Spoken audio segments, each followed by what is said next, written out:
गृहराज्यमंत्री पंकज भोयर आपल्या सोबत आहे। सर, आज एक महत्त्वाचं बिल मांडण्यात आलेलं आहे, तुमची प्रतिक्रिया? आज आपण बघितलं की राज्यामध्ये काही घटना ह्या धर्मांतराच्या होत होत्या। अशा वेळेस समाजातले अनेक सर्वसामान्य नागरिक त्या ठिकाणी अडचणीत यायचे।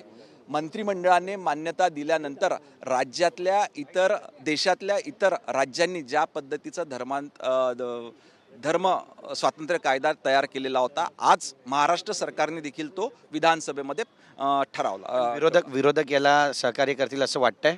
निश्चितपणे, कारण हा कायदा समाजात राहणाऱ्या सर्वसामान्य आणि गरीब मंडळीला मदत करणारा कायदा आहे। पण लव जिहादची जी प्रकरण आहे ती पण या कायद्यामुळे थांबतील असं म्हणावं आता? निश्चितपणे ह्या कायद्यामध्ये अनेक तरतुदी केल्यामुळे अशा पद्धतीच्या घटना पूर्णपणे थांबतील आणि मोठ्या प्रमाणावर कमी होतील। वाचित केल्याबद्दल तर आपण पाहतो आपली भूमिका या ठिकाणी मांडलेली आहे आणि सोबतच आता नवीन जो कायदा आहे तो आता अंमलामध्ये येताना पाहायला मिळतोय।